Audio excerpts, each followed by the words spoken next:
He's back. He's back.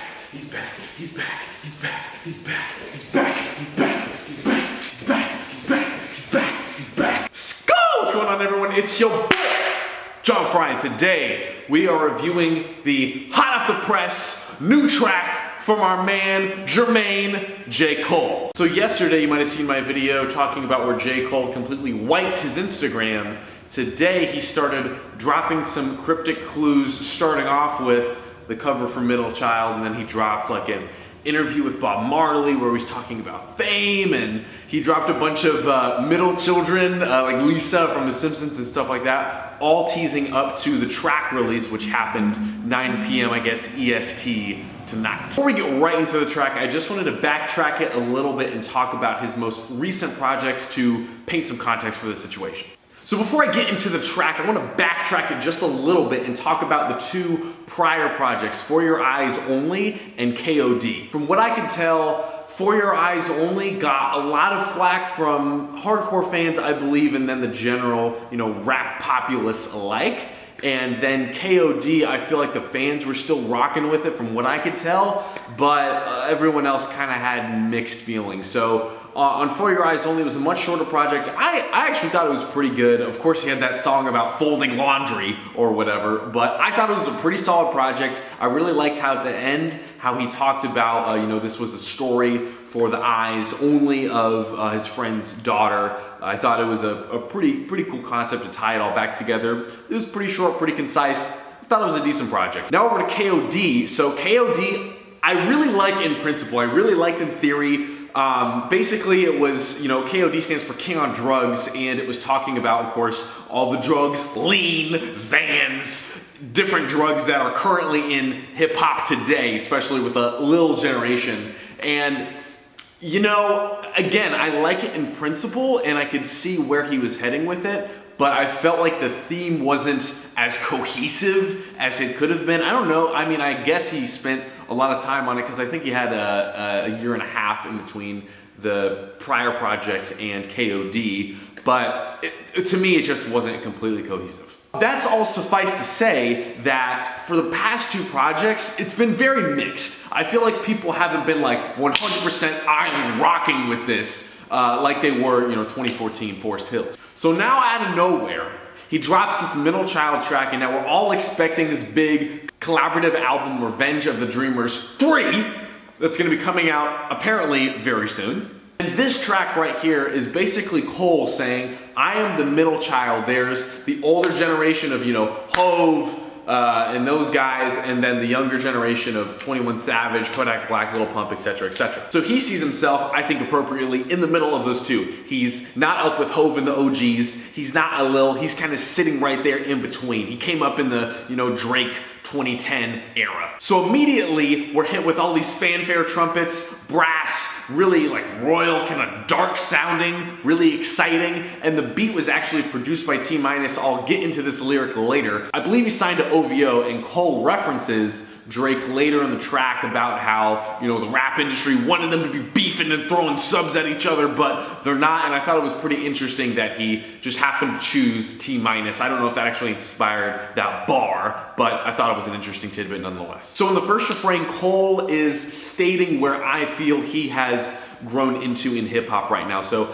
the way that I see him as that, like he's saying, he is the middle child, and he's kind of let go of trying to, make hits really hard, or even trying to be super conscious or really fit into any box. I feel like he's really letting go and maturing and sharing with us his journey to maturation. So in the new Instagram posts, he had one with Bob Marley, and Bob Marley was basically saying how he did not see himself as famous because he thought that as soon as you thought of yourself as famous, your head starts swelling. That's the point where you lose and you become a lost, out of touch celebrity. And that's what I feel like J. Cole's tapping into here. J. Cole, not just here in this song, but in general in his life. He's accepted where he is. He's not trying to become, the rap superstar. He's already there. He's not trying to chase any trends. He's just trying to be himself and keep maturing.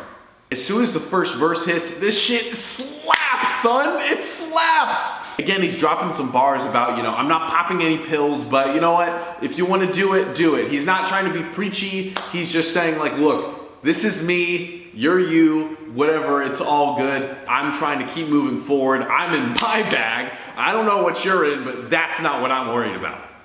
So back to the Drake line. He referenced that Drake got him a watch as a gift, and he started talking about, you know, the rap game right now. We just want entertainment. We want people to beef. I am very much guilty of this. I love a good beef when it happens, and you know, people are always speculating because there's so many subs nowadays. Like, yo, is this guy subbing this person? Does this line mean this? And you know, it seems like he's kind of frustrated. Like, look, can't two guys that are excelling at their art just coexist and do their thing and not be hating and beefing with each other? Which is a fair point. Talk about if he ever does get into a beef with, you know, Drizzy or anyone else, it's gonna be apparent, it's gonna be real smoke, it's not gonna be these subs. And in his last verse, I really like how he touched upon the cycle of jail and, you know, if you're coming straight out of the projects, how, you know, the cycle still exists in America. You know, they're not flashy bars, they're not like in your face or anything like that, but it's really straight to the point and honestly kind of sad just how simply and plainly he's laying it out there. You know, we're coming from a long bloodline of trauma. You know, that's just real. And just the beat just slaps so hard. Shout out to T-Minus on this one. This was a great beat.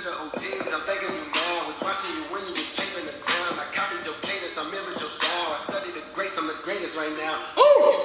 So all in all, I really like this track. It had a nice touch of braggadocio in there. You know, J. Cole just knows his place right now. He's not saying, oh, I'm this hot new up and coming. I'm trying to like beat down everyone so I can get to the top. He's not saying I'm the OG. He's not trying to preach anything. I think it's honestly kind of a reaction maybe to what some people said on KOD. I feel like he just knows the place that he's in right now in his life, in his journey. He's trying to spit a little game to the young guys, you know, pay some homage to the OGs. And most of all, he just feels in his bag. Like I feel like he's finally kind of settled into this post. I feel like 2014 was the end of his come up. Like he had already obviously made a ton of money. He wasn't going anywhere. But that was kind of like the end of the last few years of him being like new and fresh in the game. And he had just a few years of missteps as he got into this, you know, middle portion of his career, you know, middle child, I guess that makes sense. And he really feels like he's not trying to preach anymore. He just wants to be himself. And he knows who he is at this point, and he knows where he is specifically at this point in his life right now. So what did you guys think? Did you think it was fire? Did you think it was not? Please let me know in the comments. I'm really, really excited for this next project. I'll try and drop a review video of that as well. And I'll see you next time.